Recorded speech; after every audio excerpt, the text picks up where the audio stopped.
戦後終戦後間もなくというのは当然職もありませんので、3人とも軍隊の経験者長いわけですから、でたまたまうちは農家ですのですぐにもう農家させられましたね。でたまたま逓信省で募集がありまして、ですぐ応募しました。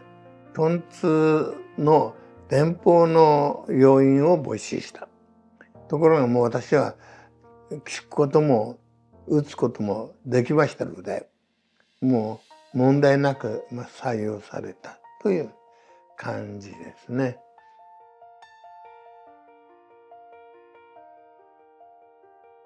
そういう部分もありましたけど、しかし私はまだ10代ですから、それほどではなかった。抜け殻の状態になる人はある程度、軍隊で地位も上がって、そして一生懸命やってた人でしょうね。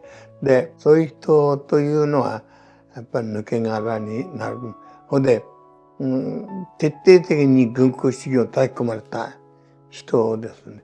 私は軍国少年として育ちましたけど、所詮まだ若かったし、それほどの終戦におけるショック、ただ職業を失ったっていうだけは大きかったですね。とにかく職業として私は言ってるわけですから、それを失ったっていうのはかなりショックではありました。ただとにかく技術を持ってますので、これを生かそうという思いはもう最初からあったんですね。でそういうことで逓信省の電報通信の方に採用されたということですね。うちに帰ってから1年以上もすでに経っていたんですよ。その間いろんなところに面接、特に通信石巻の海岸近くに漁業無線の無線局があった。当時漁業無線はほとんどトンツで、石巻はクジラを今もそうですが、今もクジラを取っている。母船は結構でかいんですよ。クジラを解体してんだけどする。ところがキャッチャーボートっていうんですが、これ小さいんですよ。乗らないかっていう話があったんですよ。お給料も良かったし、それからキャッチャーボートは通信員1人しかいないんですよ。それで通信親会社の方に売ってくるっていう。それと母船がついてますので、その母船との間で、通信をやるという方法を取ってましたので、いろいろ聞いたら南氷洋の方に行くんだって。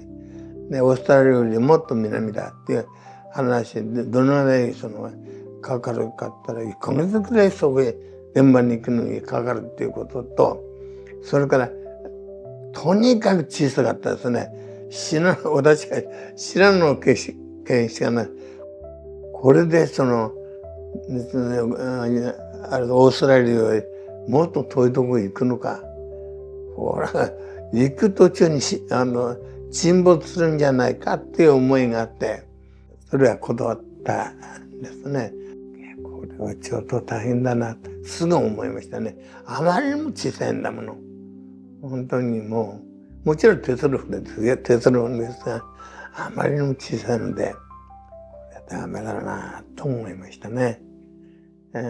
それで、その船は断っているうちに逓信省の募集があったという。逓信省は養成学校があるんです。養成所が。で、養成所に行ってみたら、私の同期がいたんですよ。全くの同期が。久里浜でね、トンツの訓練を受けたのが大山大三郎っていうんだけど、なんだ大山じゃないかって言ったら、そうだって。どうしてここにいるんだって言ったら、私先に応募して別なクラスに入ってましたね。私はもう電報だけしかやらないクラスなので、9ヶ月のコースなんですよ。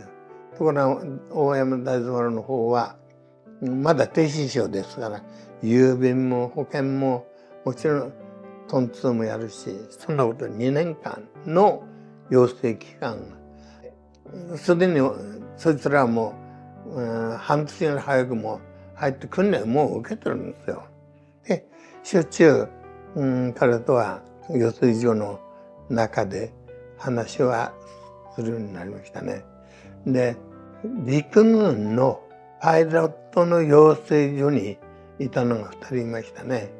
ですからクラスの中に、軍隊の経験と言えるかどうかわかりませんが、そういう連中私を含めて3人いたという。よそのクラスはもっといたと思うんですよ。で、当時低身長っていうのは国のあれですので、組織もものすごくでかかったですから、そこに入れたっていうのは、みんなもそうですが、やっぱり良かったと。安定してるもん。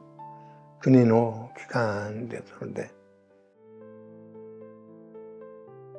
その後は、私は田舎の郵便局に赴任したかったの。実家から通って。ところが、9ヶ月のあれで、これしかできなかったですね。田舎の郵便局が保険も郵便もいろんなものやらない。私はできなかったですね、訓練。それでどこ行ったかっていうと、仙台市内にあった電信局で、まさにその電報の通信だけしかあそこがない。これまた大きな建物だと、そこに行きました。しかも私のクラス全員で40名ぐらいだったんですが、ちょうど半分の20名が一緒にそこ行ったんですよ。で、そこで徹底的に鍛えられましたね。当時まだ電信局っていうんですが、そこに焼け野の原にあれですね、木造の2階建てのかなり長い建物があって、その中で、トンツ、それから両端には無線の鉄塔もあって、無線もやってました。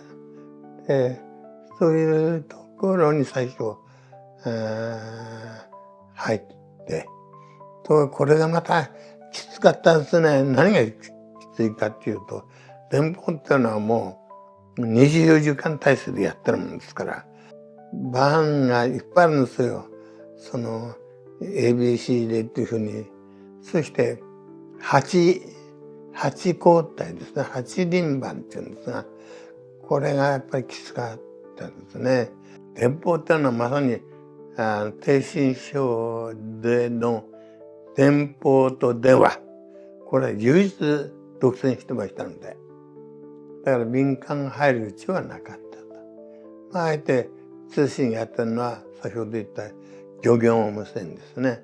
電報と電話はまさに独占事業。で、それは低身症の中にあった。で、やがて、その、違うんです、質が。低身症の中でも。片や郵便であるとか、貯金であるとか、そういうのを扱っている部分と、それから電報みたいに、そちらの方は24時間だろうないわけですよね。ところが電報は24時間勤務があるから。で、やがて分離したと。そして独立したと。私が入社して数年後と最初、電気通信省というのになりました。でこちらが低信省。で、電報と電話が電気通信省。やがて、この電気通信省が、電電公社という三公社ご企業のになったということですね。で、もうもっぱら、しかも、独占企業ですから、電話も、それから電報も。それから、電報も多かったですね。まず何かっていうと安かった。もう基本料金ってのは10時まで、母貴とこが死んだっていう10時までが基本料金で、ものすごい安かったんですね。国でやっていたから、低信職でやってましたのでね、安くて、緊急連絡業ということで安かった。それはその前身に私は分からないんですが、召集令状や選手の候補ですね、それも電報でみんな来たって言ってましたね。先輩なんかに聞くと。で、それが小さな村や町の郵便局に送られて、そこから役場に行って、役場のものが赤紙に書き直して持っていくというやり方みたいですね。郵便局の人たちが大変なんですよ。これ小さな局なんか郵便やりながらですから、そのためどうなったかというと、電話に切り替わりました。電話も少しずつ回数が増えてきましたので、で通数も少ないんですよ。小さな村の郵便局なんてのは本当に父貴族が死んだみたいなのしかありませんので、そんな電報の通数が少ないから電話で十分だということですね。で、そういうことで小さな郵便局は主体は電話通信になったということですね。もちろんこれは残ったんですが、印刷通信って言って、もう印刷した文字に出るようになった機械が。で、そうするともちろんそれは大きな局との間ね、通数がいっぱいあるというところは、例えば仙台東京間であるとか、仙台青森間であるとかっていうのにはそういうなったんですね。で、ところがやってみると、トンツよりも養成期間が短く進むというのが分かったわけです。もう数ヶ月で覚えられるわけです。これだけ覚えればいいわけですから。やがてトンツをやめて、それに切り替わっていった。で、私はまたその頃、仙台の電信局に行ってこれもやってましたね。だけど、まだトンツー最後まで残ったんですよ。それをやっていたっていう感じですね。結果感情が多くてね、私は左の肺半分を取って療養所から帰っていったら、もう盗むさ動機ととにかく追い越せという思い。